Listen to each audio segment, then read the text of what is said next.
Praise be to Jesus Christ, my dear children. This whole year, we are learning about the source of divine life, who is our God, and how He invites each one of us to have that divine life with Him. Let us start our class with a small prayer.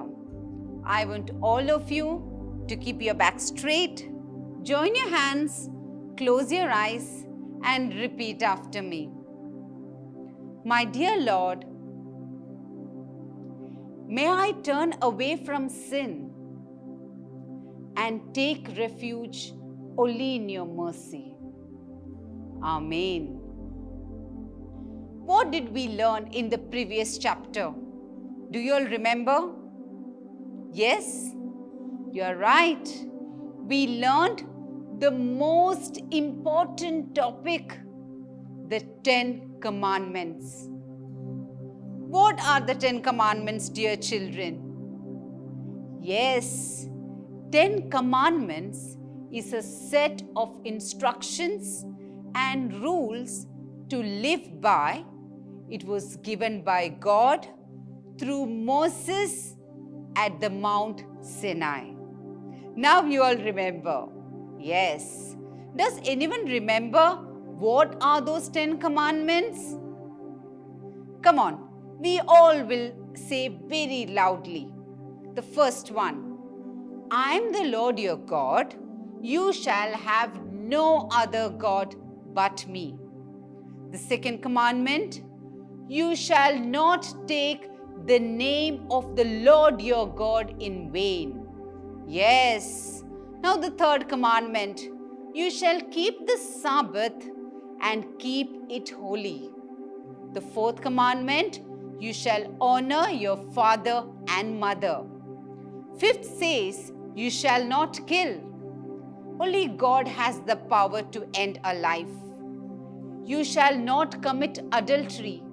People who are married should always keep all the promises and faithfulness towards their partners. The next commandment, you shall not steal. You should never have desire for things which does not belong to you. So my dear children, never steal. Now the next one, you shall not give false witnesses against your neighbor. That means never tell lies about other people. You shall not covet your neighbor's wife. Never desire what other people have. It is a very big sin. You shall not covet the neighbor's goods. That means what is belong to others is never ours. So, my dear children, let us not crave for things which belongs to someone else. We also saw the meaning of lawlessness. It means leading a life not following the rules and regulations. Such people goes far away from God and also from the graces and blessings from God. This is called living in sin. We also heard the story of the rabbit which was tempted and finally got into a big trouble. Yes, my dear children? Yeah. Now, my dear children, let us start the remaining part of chapter 8. Sin, violation of commandments. My dear children, do you know what happens if we break the 10 commandments? Yes, my dear children, please remember, God gave us this life and He always wanted us to live very happily in this world following His commandments. Obeying 10 commandments helps us to lead a life full of contentment and happiness. We read in 1 John chapter 3 verse 4, everyone who commits sin is guilty of lawlessness. Sin is lawlessness. Jesus tells us about following the commandments through a beautiful Bible verse.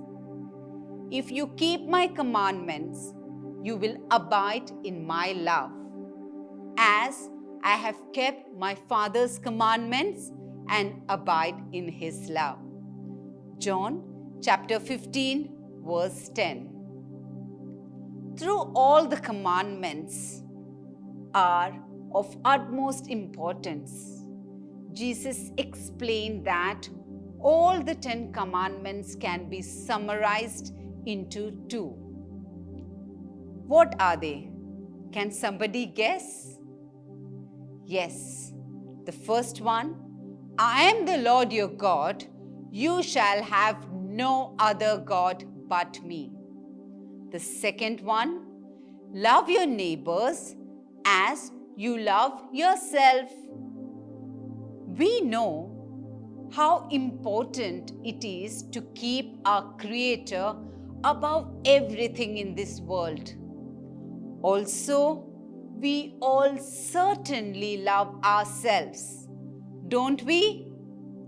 Then, if we are able to love everybody just like us, will there be any jealousy, pride, revenge?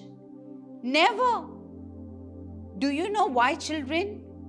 Because if we are able to see all other people as created by God, then we all are brothers and sisters who have been created equally by our loving God. If that is the case, then God gives some good talent to some people and some other good talent to some other people. So then there is no need to feel jealous or to have any kind of pride. Isn't it? I want all of you to think about it. So the best thing to do is to treat all your friends, family members, neighbors, and even strangers equally. Because all of us are created by a loving God. When we live equally, there is no fight, no arguments, no disagreements, etc. between people.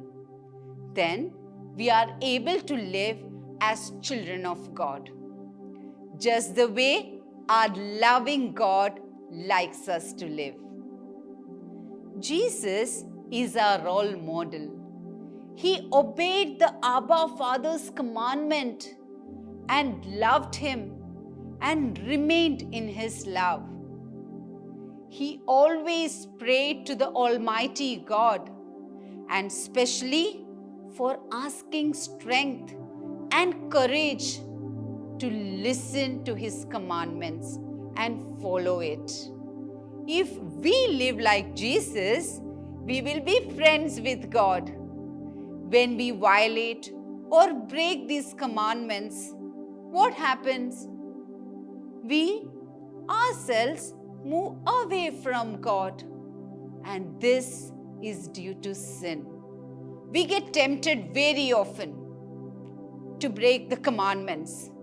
Such temptations comes from the Satan, the same Satan who tempted Adam and Eve. The same Satan tries to tempt us also. Jesus said, if we are powered by our prayers, we will be able to conquer the Satan and all his temptations. Powered by prayer means what? Come on. What do you mean by powered by prayer? I will tell you.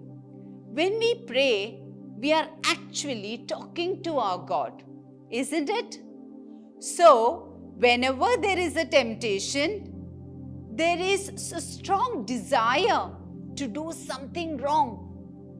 We must always understand the power of prayer is the one which can help us to come out of it.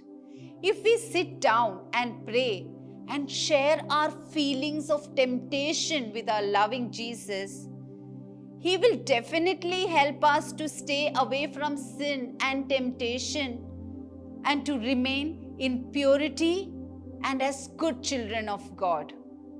Let us learn a very, very strong Bible verse now. I want all of you to pay attention. One does not live by bread alone, but by every word that comes from the mouth of God. Matthew chapter 4, verse 4. What does this Bible verse mean?